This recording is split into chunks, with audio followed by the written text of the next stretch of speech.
느헤미야서 8장입니다. 1절에서 12절 말씀 다 찾으셨죠? 우리 같이 읽겠습니다. 교독하겠습니다. 이스라엘 자손이 자기들의 성읍에 거주하였더니 일곱째 달에 이르러 모든 백성이 일제히 수문학 광장에 모여 학사 에스라에게 여호와께서 이스라엘에게 명령하신 모세의 율법책을 가져오기를 청하매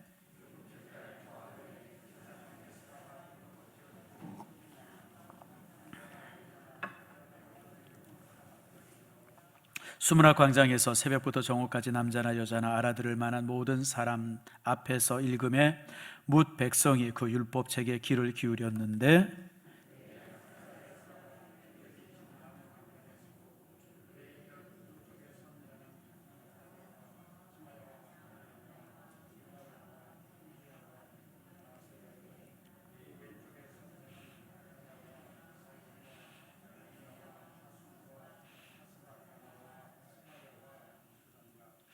에스라가 모든 백성 위에 서서 그들 목전에 책을 펴니 책을 펼 때에 모든 백성이 일어서니라.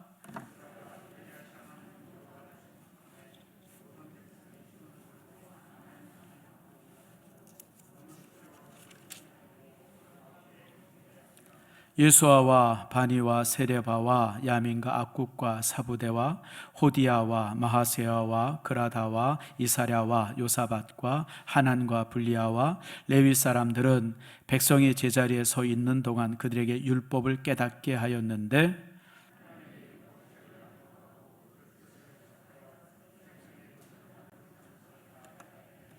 백성이 율법의 말씀을 듣고 다 우는지라. 총독 느헤미야와 제사장 겸 학사 에스라와 백성을 가르치는 레위 사람들이 모두 백성에게 이르기를 오늘은 너희 하나님 여호와의 성일이니 슬퍼하지 말며 울지 말라.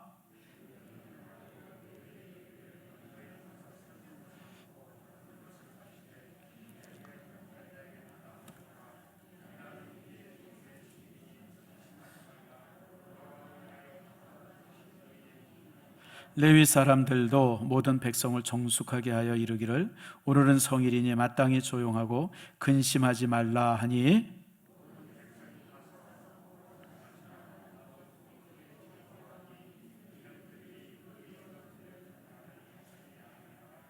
아멘. 기도하겠습니다. 하나님 감사합니다. 거룩한 주일 주께서 우리를 불러주시고 또 이제 귀한 말씀을 함께 나눌 수 있도록 은총과 은혜 주심을 감사합니다. 하나님 이제 수요일날 임지혁 선교사 수술합니다. 하나님 능히 붙들어 주시고 기적 같은 역사가 일어나도록 주여 도와주시옵소서. 우리 황양순 권사님 폐혈증으로 입원해 있습니다. 이제 90이 넘으면서 이제 여러 가지 연약한 부분들이 있습니다. 건강 지켜주시옵소서. 박성현 장로님도 이제 아버지 다시 이제 몸이 좀 안 좋아지셔서 어렵습니다. 하나님께서 온전히 지켜주시고 축복해 주시옵소서. 아버지 하나님 오늘 이 시간 말씀을 나눌 때 말씀이 우리에게 놀라운 은혜가 되게 하시고 말씀 안에서 우리의 삶이 새로움을 갖게 해 주시옵소서. 하나님께서 영광된 복을 우리에게 내려주시고 그 말씀 속에서 우리가 능히 이 어려운 세대를 이기고 승리하는 저희들 되게 해주시옵소서. 주의 말씀은 내 발의 등이라고 시인은 고백했습니다. 주의 말씀이 우리의 가슴뿐 아니라 우리의 삶의 등이 되게 해 주시옵소서. 오늘 이 시간 말씀을 들을 때의 치유의 역사와 주께서 함께 하시는 은총의 역사가 있기를 소망하며 예수님의 이름으로 기도드립니다. 아멘. 좋은 날이죠. 어제만 해도 황사로 인해서 날씨가 몹시 안 좋았는데 오늘 이렇게 이제 황사가 다 걷어지고 깨끗한 날이 됐습니다. 우리 옆 사람과 인사하는데 좋은 날 좋은 자리에서 만나서 감사합니다. 한번 인사합니다. 시작. 좋은 날 좋은 자리에서 만나서 감사합니다. 축복합니다. 사랑합니다. 얼굴 보고 하세요. 얼굴 보고 그냥 대충 그냥 그렇게 하지 마시고 여러분 교회 안에서 이렇게 서로 축복을 나누는 것이 얼마나 좋은 일인지 모릅니다. 요즘에 이제 뉴스를 보면 그저 새로운 소식이라는 게 항상 우울한 소식이에요. 뭐 확진자가 700명 넘었다. 뭐 사망자가 몇 명이다. 뭐 조작이다. 뭐 틀렸다. 무슨 뭐 맥 빠지는 소식들이 참 많이 있습니다. 그러나 우리는 예수 믿는 천국의 백성이고요. 하나님의 백성이에요. 구원받은 우리들입니다. 우리 믿음의 사람들은 하나님의 살아계시다고 하는 사실 앞에서 여러분 항상 긍정적인 생각을 하고 소망을 말하면서 살아야 돼요. 그게 믿음이에요. 어떤 사람은 입을 열기만 하면 항상 부정적이에요. 안 돼, 못해, 문제가 있어. 여러분 그거면 안 돼요. 따라합시다. 하나님은 합력해서 선을 이루신다. 이게 여러분 믿음의 사람의 삶의 방식이에요. 힘들고 어려도 하나님께서 쫙 모아서 좋은 일 하세요. 더 좋게 하세요. 여러분 어떤 때는 너무 속상하고 눈물 나고 캄캄해도요, 걱정하지 마세요. 하나님이 살아계신데, 하나님이 우리와 함께 하시는데, 하나님께서 여러분의 인생을 붙들어 주시는데 뭐 그렇게 걱정이 많아요. 그래서 여러분, 우리 믿음의 사람들은 정말 시인의 고백처럼 여호와 하나님이 내 우편에 계심으로 내가 요동치 않는다. 이게 우리의 삶의 모습이 돼요. 그래서 여러분, 제가 자주 얘기하는 거예요. 우리 믿음의 사람들은 항상 모든 걸 긍정적으로 봐야 돼요. 막 넘어져서 무릎이 깨졌어요. 그럼 뭐라고 감사하면 돼요? 하나님, 부러지지 않은 거 감사합니다. 그때 탁 넘어져서 다리가 부러졌어요. 하나님, 두 다리 다 부러지지 않은 거 감사합니다. 탁 넘어져서 두 다리 다 부러졌어요. 하나님, 갈비는 온전한 거 감사합니다. 갈비까지 부러졌어요. 하나님, 대갈통은 온전한 거 감사합니다. 여러분 이렇게 항상 긍정적으로 생각해서 항상 긍정적으로. 아니, 여러분이 잘 알다시피 저는 부정적으로 사물을 보거나 부정적으로 판단하는 일이 거의 없습니다. 그게 제 삶의 힘이에요. 여러분 개척교회에서 여기까지 오는 동안 별일이 없었겠어요? 여러분은 잘 몰라요. 여러분 목사인 저는요, 수많은 일들을 겪었어요. 수많은 사람들, 수많은 일들. 근데 저는요, 한 번도 그런 일로 인해서 내가 망할 것이다, 우리 교회가 그런 생각 해본 일이 없어요. 하나님은 더 좋게 할 것이다, 하나님은 더 좋게 하시려고 그러신다. 항상 그랬어요. 그랬더니 진짜 여기까지 왔어요. 여러분들 솔직히 여러분 뭐 솔직히 고백합니다만 제가 그렇게 대단하지 않잖아요. 혹시 저를 대단하다고 생각하는 사람이 있어요? 예, 없는 거 내가 다 알아요. 저 스스로 저를 봐도 저는 그냥 대단한 사람이, 그냥 평범한 목사예요. 근데 저도 참 항상 궁금한 게 그거예요. 평범한 목사인 나로 하여금 하나님께서 어떻게 이런 건강한 교회를, 이런 참 이렇게 좋은 교회를 이루게 하셨을까? 물론 모든 것이 하나님의 은혜죠. 뭐 거기에는 이유가. 그런데 왜 평범한 나에게 하나님께서 이런 은혜를 주셨을까? 이유는 딱 하나예요. 저는 모든 걸 긍정적으로 생각해요. 힘들어요? 나는 힘들다고 보지 않아. 하나님께서 더 주시려고 그러나 보다, 더 낫게 하시려고 그러나 보다. 항상 그렇게 제가 26년, 이제 27년째 목회하고 있어요. 그러니까 여러분들 항상 하나님이 우리와 함께 하시니까 하나님께서 우리를 더 좋게 하실 것이다, 합력해서 선을 이룰 것이다 라고 하는 믿음 잃지 않기를 축복합니다. 그게 믿음이에요. 그게 믿음. 절망에서 희망을 보고, 고통에서 환희를 바라보고, 슬픔에서 기쁨을 바라보는 게 믿음이지. 딱 뭐가 믿음이에요 도대체? 뭐가 믿음이에요? 믿음의 힘이라는 게 뭐예요? 여러분, 그래서 여러분 그럴 수 있기를 축복합니다. 여러분 2000년 전에는요, 지금은 여러분 유도 아니었었어요. 요즘에 이제 매스컴으로 뭐 교회에서 무슨 확진됐다 어쨌다 그러고 교회를 비판하지만 2000년 전에는 교회 모이면 잡아갔어요. 예배 드리면 잡아다가 감옥 살렸어요. 감옥 살릴 뿐 아니라 여러분 동물이랑 싸워서 죽이고요, 십자가에 못 박아 죽이기도 하고, 심지어는 불에 태워 죽이기도 했어요. 그 로마의 그 한 200여 년 동안에 그리고 그 당시 인구가 무슨 그렇게 많았겠어요. 기껏해야 그 유럽 지역의 전 인구가 한 몇 천만밖에 안 됐을 텐데, 그때 여러분 200년 동안 기독교인의 순교자만 여러분 1000만이었다 그래요. 얼마나 많은 사람이 죽었어요, 여러분, 얼마나. 그런데도 여러분 믿음을 버리거나 여러분 이 모임을 폐한 일이 한 번도 없었어요, 여러분들. 그렇게 고통받고 아프면서도 불구하고 다 애쓰고 노력했어요. 그랬더니 여러분 결국 여러분 로마가 교회 앞에 무릎을 꿇지 않습니까? 여러분, 저는 여러분들이 그럴 수 있기를 축복합니다. 그런 신앙이 살아있는 믿음이에요. 여러분, 코로나 바이러스로 인해서 우리가 위협당하고 어려움 당해도요, 여러분 죽기를 각오하고 주의 전에 오기를 축복합니다. 괜히 그냥 뭐 걸리면 어떡하나. 여러분, 뭐 걸리면 어때요? 죽으면 되지. 죽으면 어디 가면 돼요? 천국 가면 되는데. 되게 심각해지네. 죽기 싫은 것 같아요. 제 친구 목사 아들이 의사가 하나 있어요. 그제구나 같이 이제 뭔가 대화하는데, 이제 요즘에 이제 백신을 뭘 맞아야 되나 막 이런 것 때문에 이제 얘기가 많잖아요. 뭐 화이자를 맞아야 되나 뭐 AJ를 맞아야 되나 뭐 이러고 저러고, 그래서 이제 뭐 지금 맞으라고 그러는데 맞아야 되나 말아야 되나 막 부부가 이렇게 막 이제 고민을 하고 의논을 했던 모양인데, 옆에 이 의사였던 아들이 그러더래요. 아니 아버지, 예수 믿는 사람이 뭘 그런 거 가지고 걱정을 해요. 죽고 사는 건 하나님의 손안에 있지 뭐 그런 것 때문에 그러냐고. 그래서 내가 그랬어요, 옆에서. 야, 네 아들이 너보다 낫다. 목사 아들이 목사보다 낫다. 여러분, 그런 거 걱정하지 마세요.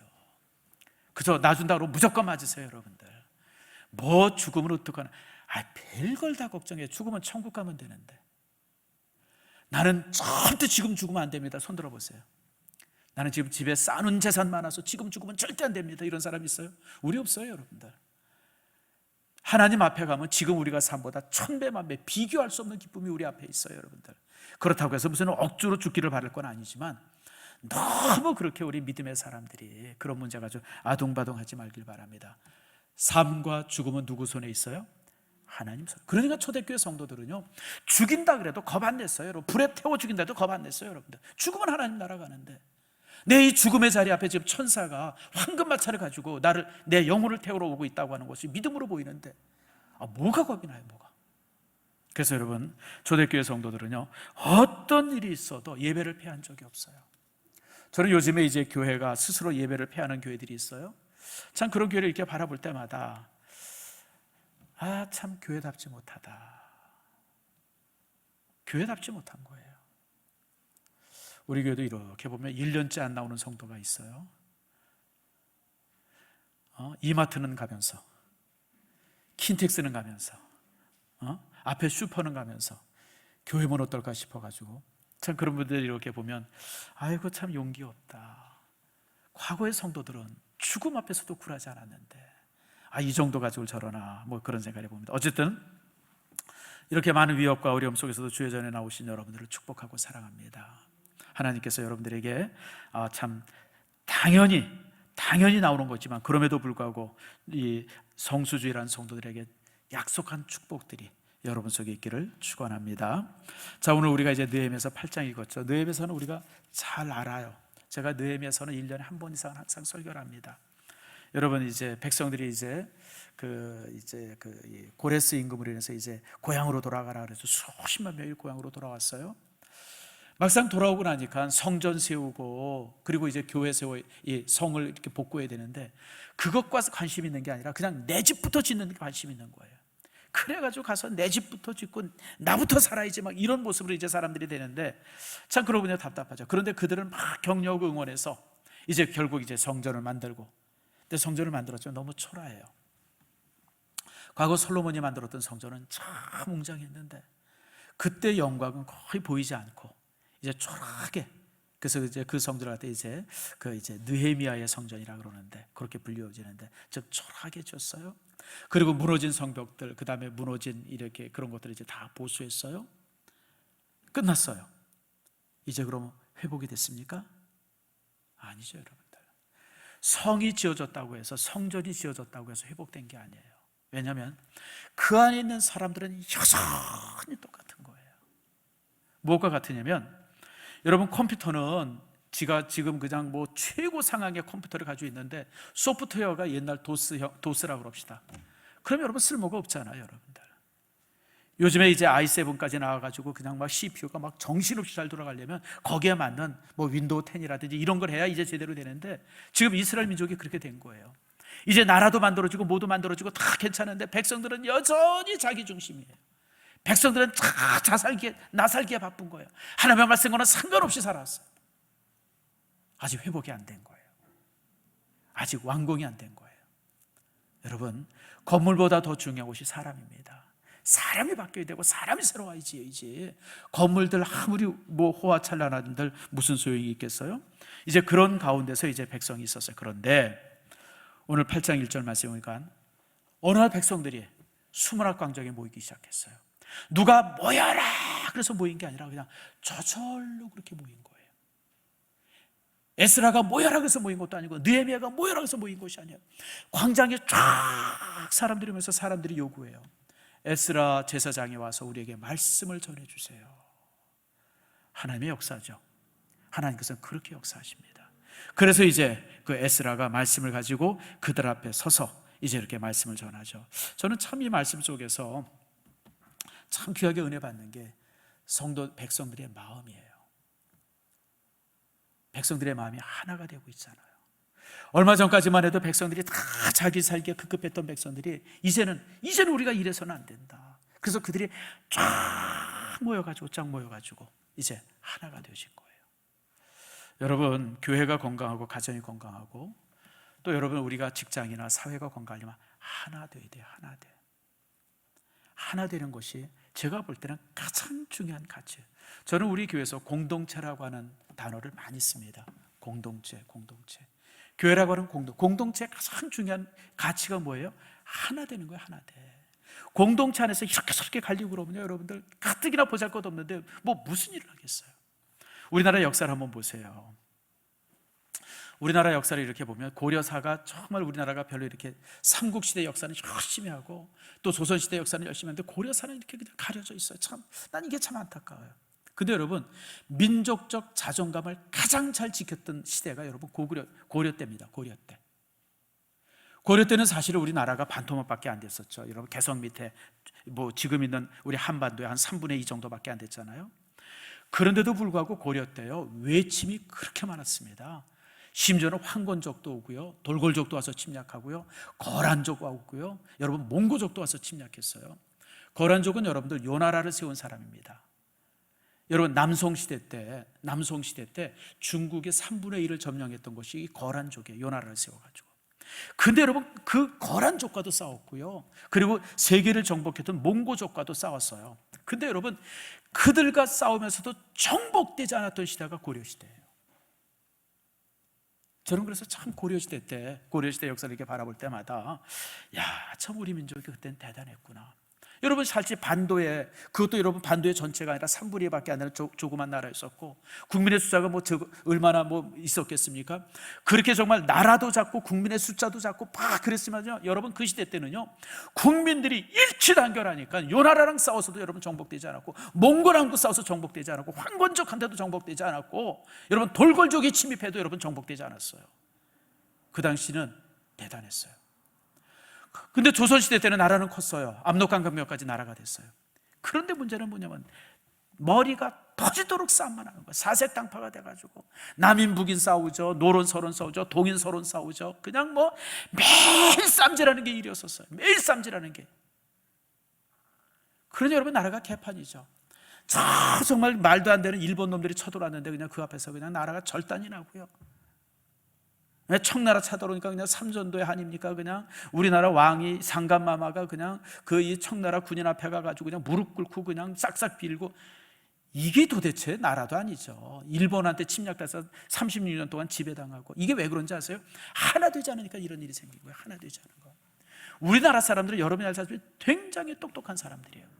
하나만 되면 큰 일을 할 수 있는 나라인데, 그리고 여러분 고려시대 때는 그 하나가 돼가지고 그 대단한 제국과도 싸워서 여러분 정복되지 않은 나라인데, 하나 되지 않으니까 저 나라 같지도 않은 일본 놈들한테 여러분 침략당해가지고 그 온갖 수모를 다 당하고, 청나라한테. 여러분, 청나라는 여진족이에요. 여진족. 사실 여러분 세종대왕 때나 이럴 때는요, 그 여진족들이 다 우리 밑에 있었어요. 다 우리 세종대왕 때는요, 여러분 여진족이 다섯 족속인데, 건주 여진 무슨 여진이지 한 여진족이 있었는데, 그 여진족을 누가 관리했냐면 여러분 우리나라가 관리를 했어요. 김종서 같은 분들 이런 분들이 와서 그냥 까불면 그냥 확 박살내가지고 그냥 막 실제 그랬었어요. 그런데 여러분 그 여진족한테 말입니다, 그 놈들한테 그냥 가서 무릎 꿇고 싹싹 빌고, 그게 여러분 그 이제 병자호란 아닙니까? 이게 당파 싸움 때문에 이렇게 당파. 그래서 여러분, 가정도 그렇고 교회도 그렇고 가장 큰 가치가 하나 되는 거예요. 조금 모자라도 괜찮아요. 의견이 조금 부족해도 괜찮아요. 하나만 되면 기적을 만들어요. 하나만 되면. 우리 민족이 하나 되면, 여러분 통일만 되면 여러분 얼마나 대단하겠어요. 여러분, 사실 우리나라 통일되는 거, 우리나라 하나 되는 거 누가 제일 싫어합니까? 중국이 제일 싫어합니다. 중국이 제일 싫어해요. 일본도 싫어합니다. 그래서 우리나라가 하나 돼가지고 1억의 인구가 되어지면요, 겁날 게 없잖아요. 겁날 게 없어. 그러니까 그냥 그 나라들이 우리나라 통일 안 되게 하려고 별짓을 다 해. 별짓을 다 해. 근데 여러분, 통일만 돼서 우리나라 하나만 돼보세요. 여러분, 우리가 세상을 호령할 수 있고요, 제가 자주 말씀드리는 것처럼 출애굽기서에 있는 말씀이죠, 제사장적 국가가 되어져서 온 세계를 하나님 앞에 인도할 수 있는 그런 선교적 국가가 될 줄 믿습니다. 여러분들, 그래서 우리가 하나 되어야 돼요. 여러분, 하나가 되기 위해서 참 중요한 것이 뭐예요? 여러분, 이 사랑으로 보는 거예요. 요즘에 이제 장관들 임명하려고 참 이렇게 이 청문회 하죠. 난 다 좋은 사람인 줄 알았어요. 솔직히 뭐 아주 여성 학자로서 최고의 학자고, 또 이제 남성 이렇게 다 괜찮은 분, 좋은 분들인가 보다. 근데 그냥 뭐 청문회 하면서 이렇게 저렇게 뒤져보니까 그냥 아주 웃기지도 않더라고요. 세상에 무슨 외교관으로 가 있으면서 무슨 도자기를 그렇게 사와요. 그랬더니 또 이게 참, 난 집에서 쓰던 거 가져왔대요. 무슨 버킹엄 궁에서 살았어요. 집에서 쓰던 게 무슨 어떻게 산더미 같아요. 여러분 집에 커피잔 6개 이상 있는 사람 손 들어보세요. 많아 6개예요. 그것도 다 깨먹어가지고 2개씩 1개씩. 그런데 그냥 뭐 산더미 같이 그냥 사진으로 보니까 그냥 어마어마하게 벌려놓고서 집에서 쓰던 거 가져왔대. 저런 나쁜 사람들. 그냥 잘못했으면 미안합니다 그러면 되지. 어디 국민들 앞에서 그런 거짓말하는 사람들이 장관 되겠다고. 난 그런 거 바라볼 때마다 참 그래요. 근데 여러분, 우린 깨끗해요. 흠 있는 사람 손 들어보세요. 우린 깨끗해요. 왜 그런지 아세요? 저도 정말 흠이 요만큼도 없어요. 여러분도 요만큼도 없어요. 왜 그런지 아세요? 우린 서로 안 털기 때문에 그래요. 털지 않기 때문에. 내가 우리 유집사 한번 털어볼까요? 털면요 먼지 많이 나요. 근데 우리는 서로가 서로를 바라볼 때 사랑으로 바라보고 연민으로 바라보고 용서으로 바라보니까 그런 거 하나도 보이지 않아요. 그냥 다 이쁘기만 한 거예요. 근데 여러분, 이 장관이나 이런 데는 사람들은 서로 싫어하니까, 미워하니까 그냥 탈탈탈탈 털어요. 그러니까 뭐 자기 문제 없으면 아내 문제 없으면 자식들, 자식 문제 없으면 손주까지 그냥 별게 다 나와요. 별게 다 나와. 여러분, 제가 볼 때는 우리가 건강하고 우리가 똑똑하고 우리가 잘나서가 아니에요. 우리가 서로를 감싸 안으면 돼요. 그죠? 누가 부족하면 그냥 감싸 안고 있어주면 돼요. 감싸. 그렇죠. 연세 드신 노인과 아이는 똑같다 그래요. 지능지수도 똑같고 하는 짓도 똑같고. 나이 한 90 넘어가면 그 치매가 좀 오면 비슷해져요. 비슷해져. 애나 어른이나 똑같아요. 근데 여러분, 애는 똥을 싸고 토하고 뭐 그냥 뭐 울고 막 그래도 하나도 안 미워요. 왜 그렇죠? 사랑 때문에 그래요. 사랑 때문에. 사랑하니까 하나도 밉질 않아요. 그런데 한 90 넘은 어르신이, 그 부모님이 이제 치매가 좀 오고 그래가지고 그냥 막 그 치매 걸리신 어르신들 하는 일들이 있어요. 그러면 귀찮게 생각해요. 이쁘다고 생각하는 자녀 하나도 없어요. 나를 키워주신 부모님이기 때문에 그런 자녀 하나도 없어요. 왜 그래요? 덜 사랑해서 그래요. 덜 사랑해서. 그래서 여러분, 중요한 거는 사랑입니다. 저는 사실 목사로서 가슴 아플 때가 있어요. 언제냐면 가끔 이제 뭐 그런 일이 있지는 않지만 몇 년에 한 번씩 성도들이 와가지고 우리 교회를 이렇게 막 이렇게 비판할 때예요. 뭐 목사님, 뭐 장로님들이 어떻고, 뭐 직원들이 어떻고, 막 이런 걸 얘기하는 사람들이 있어요. 그런 분들 앉아가지고 내가 그 욕을 혼자 다 먹어요. 그럼 뭐 목사가 뭐 어떻겠어요. 막 교회가 잘못됐다는데. 근데 내가 그런 욕을 이렇게 다 들으면서도 항상 무슨 생각을 하냐면, 왜 저런 게 보일까, 그런 생각이 나요. 왜 저런 게 보일까? 여러분, 사랑하면요 문제 하나도 안 보여요. 교회 이렇게 와서 사랑하면요, 교회 벽에 이렇게 뭐 낙서 있는 것도 이쁘고요, 어디 뭐 유리창 깨진 것도 이쁘고요, 사람 조금 모자른 짓 하는 사람이 있어도 이쁘고요. 저는 가끔 그래요. 어떤 사람 때문에 뭐 어쩌고 저쩌고 뭐 그러면 그런 얘기를 해요.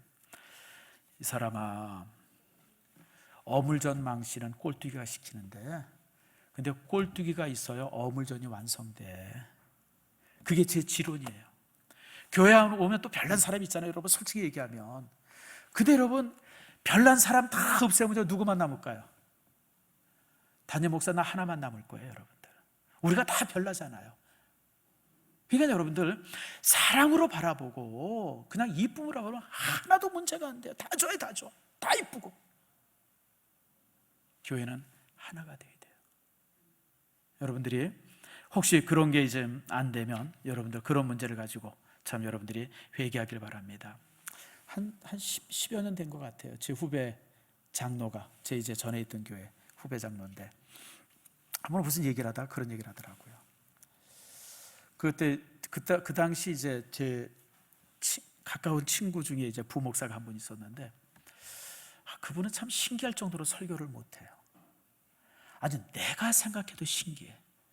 교육전도사만큼 설교가 되나? 아니 그것도 못하는 것 같아요. 참 그래서 참 불가사의하다. 어떻게 설교를 저렇게 못할 수 있나? 참 그런 생각을 제가 하던 분이 한 분 계세요. 뭐 지금은 이제 개척교회에서 지금은 이제 잘합니다. 지금도 그렇진 않아요.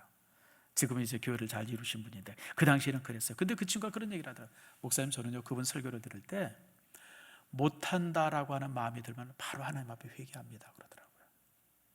설교는 단상에 누가 서든지 은혜가 돼야 되지, 어떤 설교는 잘한다, 어떤 설교는 못한다, 그런 판단이 있다고 그러면 이미 내가 영적으로 잘못되어 있다 생각해서 바로 회개 안 되는 거예요. 내가 참 그 친구의 그 후배 장로의 그 고백을 듣고 나서 굉장히 나 스스로도 회개를 했어요. 그렇구나. 단상에 누가 서도 은혜가 되지. 그렇잖아요 여러분들. 교육 전도사가 서든지 부목사가 서든지 다니면 누가 말씀을 전해도 은혜가 되지. 그게 하나 되는 거예요. 여러분들에게 이 영성이 있기를 축복합니다. 자, 그 다음에 이제 제가 제일 부러운 게 있어요. 여기 보니까 3절에 보니까 새벽부터 정오까지, 새벽이니까 아침 한 6시쯤 됐을 거예요. 정오는 몇 시예요? 12시까지 6시간의 말씀을 들어요. 6시간에. 그것도 앉아서가 아니라 일어서서. 제가 만약에 설교를 오늘 지금 제가 한 20분쯤 되는데 앞으로 한 1시간 더 설교하면 뭔 일이 날까요? 뭐 여기 절반은 집에 갈 거예요. 시계 보다가 뭐 그냥 그러다가 2시간 설교하면 아마 우리 집사람 하나 남을까? 근데 여러분 6시간을 설교하는데 한 사람도 요동 없이 말씀을 들어요. 사실 기적이죠. 그것도 이게 하루가 아니라 7일을 그래요. 7일을 안식일부터 시작해서 다음 안식일 될 때까지 7일 동안 그 많은 사람들이 모여서 요동하지 않고 말씀을 들었다. 참 여러분, 우리가 하나님의 말씀에 대한 이런 태도들이 있어야 돼요. 여러분, 예배가 지루하게 느껴지는 것은 설교가 못해서가 아니라 사랑이 식어서 그래요. 아까도 말씀드린 것처럼 하나님을 향한 사랑이 식으니까 40분의 설교도 지루하게 느껴지는 거예요. 그 아인슈타인에게 그런 얘기를 했다고 그러죠. 아인슈타인이 이제 상대성 이론이라고 하는 그런 그 이제 이론을 발표했어요. 뭐 이제 M은 M은 이꼬르 해서 MC 제곱이다. 뭐 이런 MC인가 뭔가 나 수식도 잊어버렸는데 아무튼 그 상대성 이론을 그걸 발표를 해가지고 막 설명을 하는데 사람이 못 알아듣는 거예요. 도대체 무슨 말인지. 그러니까 아인슈타인이 아주 재미난 예를 하나 들었어요. 상대성 이런 겁니다. 똑같은 시간인데도 사랑하는 사람이랑 있으니까 시간이 그냥 짧잖아요. 똑같은 1시간인데 사랑하는 사람만 같이 있으면 그 1시간이 그냥 10분, 20분도 안 돼 보여요. 그냥 같이 만나니까 6시에 만나가지고 잠깐 말 몇 마디 한 거 봤는데 벌써 이제 11시 되고 12시 돼요. 근데 여러분, 직장 상사에서 야단 맞으면 어때요? 야단 팁다 맞으면 그냥 1시간 야단 맞은 것 같은데 시간 보면 10분밖에 안 됐어요. 그게 상대성 이론입니다. 그랬다 그래요. 똑같아요 여러분들. 우리가 예배가 즐겁고 예배가 감사한 것은 뭐 설교를 잘해서 예배가 이렇게 저렇게 잘 이렇게 그게 아니에요 여러분들. 하나님을 사랑하니까, 말씀을 사랑하니까 누가 설교해도 지루하지 않아요. 그냥 못하면 대로, 잘하면 잘하는 대로 가장 은혜가 되어져요. 여러분, 그게 바로 믿음이에요. 살아있는 믿음이죠. 오늘 그랬어요. 그뿐 아니라 이렇게 말씀을 전할 때 모든 사람들이 손을 들고 아멘 화답을 했어요. 참 난 이 말씀이 참 또 은혜가 돼요. 여러분, 아멘이라고 하는 뜻은 맞습니다, 그렇습니다, 그런 뜻이에요. 고린도전서에도 보면 사도 바울이 고린도 교인들을 향해서 뭐라냐면 교회는 예만 있고 아니오는 없다 그래요. 예만 있다는 것이 묻지만 바로 이 아멘입니다. 교회 안에서는 아멘만 있는 것이지, 말씀 앞에서 아멘만 있는 것이지 뭐 그 다른 것이 있어서 되겠느냐, 바로 그런 말씀이죠. 여러분, 우리가 설교 시간에 목사님의 말씀을 들을 때 여러분들이 아멘 그러면 뭡니까? 목사님 말씀이 맞습니다, 예, 내 마음도 통일합니다, 그게 아멘이에요. 우리가 기도자, 오늘 이제 오장로님 기도 잘하셨잖아요. 기도자가 기도할 때 한마디 한마디 끝날 때마다 우리가 아멘, 아멘 이렇게 화답하는 것은 맞습니다, 내 마음도 똑같습니다, 바로 그렇게 고백하는 거예요. 그래서 여러분, 참 예배는 설교와 이런 모든 과정도 중요하지만 더 중요한 것은 여러분들의 아멘하는 고백들이에요. 찬양을 할 때마다 아멘, 기도할 때마다 아멘, 말씀을 읽을 때마다 아멘, 이런 아멘의 화답이 있을 때 그것이 여러분 건강한 예배고 그게 살아있는 예배예요. 설교만 시작하면 그냥 쥐지그듯이 조용해요. 그냥 갑자기 그냥 싸늘해지고, 이건 죽은 교회예요. 묘지교회죠, 묘지교회. 제가 옛날에 한번 읽은 책이 있어요. 대학 때 읽은 책인데 아주 조그만 문고판 책이에요. 하크닉스라고 하는 사람이 썼는데 하나님의 무덤이라고 하는 책이에요. 하나님의 무덤. 그 사람이 무슨 얘기를 하면 교회가 하나님의 무덤이라는 거예요. 교회가 죽어 있어서, 영적으로 죽어 있어서 교회가 하나님의 무덤이라는 거예요. 내가 지금 뭐 내용은 하도 오래전에 한 40년 전에 읽은 내용이니까 뭐 뭔 얘기인지 내용은 하나도 기억이 안 나는데 제목만 기억이 나요. 여러분, 교회가 하나님의 무덤이 되면 되겠어요? 조용해가지고 그냥 쥐죽듯이 조용해서. 여러분, 교회는 항상 아멘으로 화답할 수 있는 곳이 돼야 돼요. 설교 때마다, 기도 때마다, 찬양 때마다, 말씀을 읽을 때마다 아멘, 아멘 이렇게 화답할 수 있어야 돼요. 여러분에게 이 아멘이 풍성하기를 축복합니다. 아멘이 믿음이에요. 아멘이 믿음이에요. 여러분들, 아멘이 믿음이에요. 우리 교회는 참 이런 부분에 좀 인색해요. 여러분들, 경건하다고 하는 것이 가만히 입 다물고 있는 게 경건이 아니에요. 여러분들, 진정한 경건은 이렇게 아멘으로 화답할 줄 아는 거, 그게 참된 경건이고 살아있는 경건이죠. 자, 이렇게 되어질 때 여러분, 이렇게 예배하니까 세 가지 현상이 나타나요. 첫 번째 현상이 울음이에요. 울음. 백성들이 그 말씀 앞에 다 울잖아요. 자, 여러분 본문의 말씀 보세요. 9절 말씀 보세요.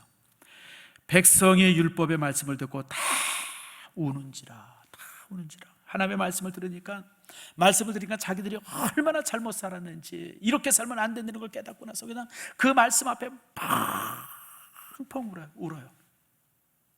여러분, 은혜 받는 데 있어서 제일 첫 번째가 바로 뭐냐면 울음이에요. 눈물이 없다고 하는 것은 은혜를 못 받았다는 거예요. 히브리서 4장에 있는 말씀을, 하나님의 말씀은 양날선 검과 같다 그랬어요. 양날선 검. 이 양날선 검은요, 뭘 말하냐면 로마인의 칼을 말합니다. 로마인의 칼은요, 한 30cm 정도 됩니다. 칼 이름이, 로마인의 칼 이름이 재밌어요. 칼 이름이 뭐냐? 글라디올로스예요. 글라디올로스가 뭐죠? 꽃이잖아요, 꽃. 칸나처럼 생긴 꽃이 글라디올로스라죠. 그러니까 글라디올로스 칼처럼 생겼다 그래서 로마인의 칼을 갖다가 글라디올로스라고 불러요. 근데 이게 30cm밖에 안 되는데 가장 치명적 무기예요. 로마인들이 이 칼을 가지고 2000년 동안 세계를 지배합니다. 서로마 제국이 무너지면서 또다시 이제 동로마 제국을 하고, 동로마 제국 사람도 그런 칼을 쓰면서, 그래서 여러분, 단일 무기로서 가장 많은 사람을 죽인 무기가 요 로마인의 이거 30cm밖에 안 되는 글라디오스라고 하는 검이에요. 원자폭탄보다, TNT 폭탄보다, 그냥 무슨 뭐 기관총보다 더 많은 사람을 죽인 게 요 짧은 칼이에요. 짧은 칼. 그만큼 날카로워요. 그런데 히브리서 4장에 뭐라 그래요? 하나님의 말씀은 살았고 운동력이 있어 양날선 검과 같아서 찌르고 쪼개고. 여러분, 주의 말씀이 임할 때 내 가슴이 쩌르르 그냥 막 저려와야 되고, 하나님의 말씀이 임할 때 그냥 막 눈물이 저절로 흘러야 되고, 주님의 말씀이 임할 때 그냥 가슴이 막 그냥 뜨거워져요. 여러분, 이런 현상이 먼저 일어나야 돼요. 말씀을 들을 때냐 맹수해서 언제 끝나려나, 그래가지고 무슨 은혜를 받아요? 말씀 앞에 여러분 내가 무너져야 돼요. 내가 무너져야 돼요.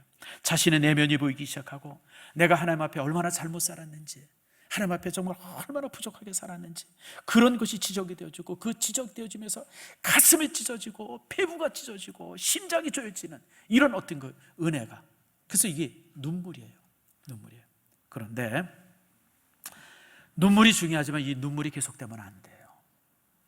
이 눈물이 계속되어지면 뭐가 되어지면 여러분들 이게 청승이 돼요. 청승이. 우리가 하나님 앞에 회개할 수 있지만 회개로 끝나면 안 돼요. 회개는 회복으로 끝이 나야 돼요.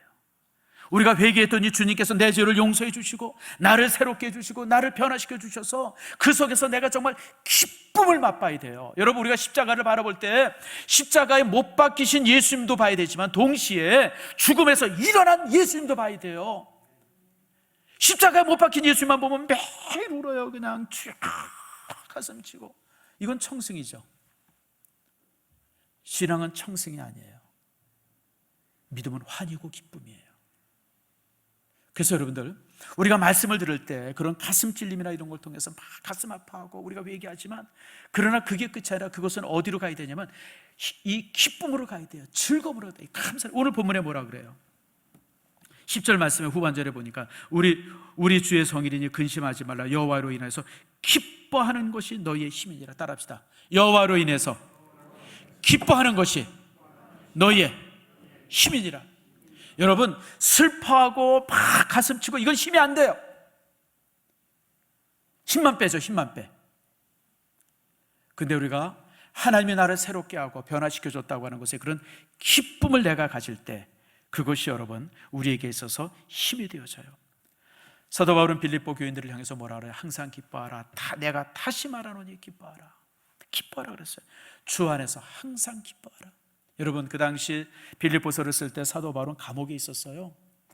감옥에서 빌립보 교인들을 향해서 뭐래? 빌립보 성도들아, 주 안에서 항상 기뻐해. 내가 다시 말하니까 기뻐해. 기뻐하는 게 신앙이야. 기뻐하는 게 신앙이야. 갈라디아서 5장에 뭐라 그래요? 성령의 열매를 말할 때 성령의 열매는 오직 성령의 열매는 사랑과, 그 다음에 뭐예요? 희락과. 성령 받은 사람은 사랑할 수밖에 없고, 성령 받은 사람은 기뻐할 수밖에 없어요. 즐거울 수밖에 없어요. 우리 믿음의 사람의 얼굴은 그래서 기쁨의 환함이 있어야 돼요. 나는 심각한 얼굴 되게 싫어해요. 아니 뭐 예수 믿는 게 왜 이렇게 심각해요? 우리가 무슨 도를 깨닫는 거예요? 무슨 어디 가서 수도하는 거예요? 그리스도 안에서 구원받은 즐거움을 갖는 게 여러분 예수 믿는 건데 왜 이렇게 심각해요? 심각한 표정은 믿음의 표정이 아니에요. 신앙인의 표정은 즐거움이에요. 얼굴이 환해야 돼요. 밝아야 돼요. 그래서 표정이, 목소리가 항상 즐거움이 있어야 돼요. 신앙은 기쁨이에요. 기쁨이 있어야 돼요. 여러분, 우리 애들 보세요. 아이들 키울 때 매일 징징 짤면 여러분 어때요? 싫잖아요. 근데 이 아이가 말이야 도리도리하고 짝짝꿍하고 말입니다. 막 이러고 그러면 얼마나 좋아요. 하나님도 내가 볼 때 똑같은 마음이에요. 하나님도 우리를 바라볼 때 매일 징징 짜면 하나님께서도 싫어요. 싫어할 것 같아요. 이놈아, 내가 네 죄 다 용서한 게 언젠데 내가 기억도 아니 한다 그러는데 너는 어떻게 그냥 기도 때마다 똑같은 레파토리를 꺼내가지고 그렇게 우냐. 주께서 그러실 것 같아요.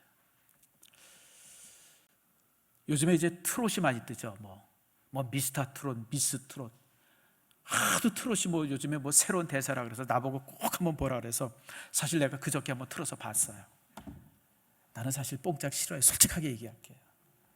그 노래 싫은데. 그래서 이제 봤는데 초등학교 3학년 이런 애가 딱 나서 국악으로 부르는데 그냥 얼마나 청승맞게 부르는지. 그래서 얼른 딴 데 틀었어요. 이게 도대체 아니 여러분, 우리 나이, 여러분 나이가 그런 노래 하면 그냥 그래서 그런가 보다. 근데 여러분 국민학교 3학년 4년인지 뭘 알아요? 그냥 그 애가 나와가지고 그냥 윤한기가 부른 노래인가? 그냥 그렇게 청승맞게 부르는데 난 너무너무 싫더라고요. 내가 볼 때 여러분 이런 얘기하면 또 이제 뭐 그럴 것 같은데 보지 마세요 여러분들. 나는 그렇게 청승맞은 노래 너무너무 싫어요. 저는 여러분들에게 우리가 예배 때 찬송할 때도 밝은 노래하고 즐거운 노래하지 청승맞은 노래는 내가 예배 시간에 택해본 적이 없어요. 여러분, 우리가 환희인데, 신앙의 힘의 기쁨인데 왜 그렇게 청승맞은 노래를 좋아해요? 그러지 마세요, 여러분들. 신앙의 힘은 기쁨에 있어요. 기쁨 속에 믿음의 힘이 있는 것이지 청승맞음 속에는 믿음의 힘 전혀 없어요, 여러분들. 여러분, 우리가 이렇게 주를 사랑하고 기뻐할 때 여러분, 그 기쁨이 시험을 이기는 힘이 됩니다. 우리가 기도의 힘을 얻고요, 마귀를 이길 수 있는 힘이 되어지고요, 질병을 이기는 힘이 됩니다. 여러분들, 주 안에서 항상 즐거워야 돼요. 항상 즐거워야 돼요. 주 안에서 항상 즐거운 여러분들 되어지기를 축복합니다. 자, 그런데 여러분, 즐거움에서 끝나질 않아요. 이게 또 한 단계를 또 올라가네요. 본문에 보니까 그게 뭐예요? 12절 말씀이에요. 모든 백성이 곧 가서 먹고 마시며 나누어 주고, 따라합시다. 나누어 주고. 백성들의 나눔이 있었어요. 나눔이. 여러분, 백성들이 이제 하나님께서 주시는 이 기쁨을 가지고 돌아가서 자신이 가진 것을 갖다 주변에 쫙 나눠주는 나눔이 있었어요. 초대교회 때 성령 받았을 때 나타났던 역사가, 여러분, 그 오순절 다락방 500년 전에 수문학 광장에서 있었던 거예요. 백성들이 그전에는 자기 혼자 살겠다고, 나만 살겠다고 내 집 짓고 그냥 내 식구 챙기고 그런 것에 그냥 열심히 하던 사람들이 성령 받으니까 믿음 안에서 희망을 가지고 즐거움을 가지고 환희를 가지니까 쌓았던 거, 움켜졌던 것들을 다 나누기 시작하는 거예요. 제가 자주 하는 얘기예요. 여러분, 나눔이 힘입니다. 우리 기독교인들의 가장 큰 힘이요, 뭐냐면 흘러보내는 힘이에요. 흘러보낸다. 내게 있어서 가진 것들을 흘려보내는 거예요. 넘치게 나눠주는 거예요. 사랑도 흘려보내고 축복도 흘려보내고, 이렇게 나누는 것이 아브라함의 복을 완성하는 거예요. 어제가 어버이날이었었잖아요. 근데 여러분, 어버이날에 제 시찰에, 노회에 목사들이 나한테 카톡을 보냈어요. 목사님, 그동안 감사했어요. 제가 그 카톡을 받으면서 무슨 생각을 했냐면, 야, 우리 성도들은 나를 어버이라고 생각하지 않는데 노회 후배들이 나를 어버이라고 생각하네. 되게 좋았어요. 그 짧은 한 귀절이지만, 사실 여러분, 그렇게 제가 노회 후배들한테 이렇게 사랑받고 존중받는 게 제가 나누기를 좋아하잖아요. 올해 우리 이제 우리 교회 잘 아는 장로님이 이제 신발을 한 300켤레 갖다 줬잖아요. 100켤레는 이제 여러분들한테 팔았어요. 나머지 200켤레 남은 거 가지고 내가 선교사들 불러서 주고, 노회 후배들 주고, 달래면 20개도 주고, 그냥 30개도 주고, 그냥 막 사줬어요. 얼마나 좋아요, 여러분들. 나는 나눌 때, 나는 누구한테 뭘 받는 것보다 나는 나눠줄 때가 훨씬 더 기쁨이 있어요. 여러분, 나눌 때 하나님께서 채워주세요. 여러분, 샘물 보세요. 우리 어렸을 때 저기 산에 올라가면 옹달샘 있잖아요. 옹달샘. 여러분, 그거 아낀다고 가만 놔두면요, 거기 개구리 살고요, 가재 살고요, 낙엽 썩고요, 못 먹는 물이 되어져요. 근데 계속 퍼져보세요. 깨끗한 물이 항상 먹을 수 있는 맑은 물이 되어져요. 우리가 가지고 있는 물질과 모든 게 항상 그래요, 여러분들. 움켜쥐고 있으면 썩지만요, 나눠주면 항상 새 것으로 채워주세요. 아멘 하십니까? 여러분, 그래요. 우리 교회 작년에 많이 어려웠을 때, 여러분, 우리도 어렵지만 우리 주변의 개척교회들, 미자립교회들 어렵다고 생각해서 우리가 여러분들 1,000만 원씩 3번 모으고 또 500만 원씩 모아서 한 교회 100만 원씩 우리가 참 4번이나 도왔잖아요. 나는 그게 하나님 앞에 너무너무 감사해요. 너무너무 감사해요. 여러분 알다시피 저는 이제 가진 거 잘 나눠줍니다. 내가 안 나눠주는 건 딱 하나밖에 없어요. 절대 안 나눠주는 건, 이제 카메라는 제가 안 나눠줘요. 근데 나머지는 제가 다 잘 놉니다. 솔직히 얘기하면 제가 우리 선교사들이나 주변 후배 목사들한테 사준 노트북이 한 10대 가까이 될 거예요. 저는 노트북 쓰다가 선교사들이 노트북 쓰느라 탁 접어서 그냥 줘버려요. 그래서 저는 노트북에 내 개인적 자료를 안 넣어요. 언제 내가 싸서 줄지 모르기 때문에. 작년에도 탁 사서 줬더니 우리 장로님 한 분이 탁 사서 주시더라고요. 그것도 제일 비싼 거. 근데 올해 보니까 또 더 좋은 게 나왔다 해서 이걸 누굴 싸줘야 되나. 지금 제가 그러고 있어요. 왜냐하면 싸서 주면 항상 하나님이 주세요. 김사랑이도 내가 노트북 2번 줘봤고, 우리 임 목사도 줘본 것 같고, 또 우리 부목사도 준 것 같고, 아무튼 뭐 이승구도 내가 참 많이 줬어요, 노트북을. 근데 노트북이라는 게 여러분 1년이 다르더구만요. 그래서 저는 1년 쓰고 조금 새거 나왔다 그러면 탁 싸서 그냥 누구든지 그냥 탁 줘버려요. 주고 기다려요, 하나님. 그러면요 2, 3개월 안에 항상 새 것 주세요. 요즘에 이제 갤럭시 노트북이 좋은 게 나왔다 그래서 지금 이걸 누굴 줄까 지금 제가 고민하고 있어요. 누구든지 와가지고 좋은 말 하면 내가 싸주려고 그래요. 하나님은요 내가 베풀면 항상 나한테 더 좋은 걸 주시더라고요. 저는 사실 지금까지, 저도 여러분 알다시피 제가 부자입니까? 제가 가진 게 많습니까? 사실 저도 비슷하죠. 근데 저는요 항상 주기를 기뻐해요.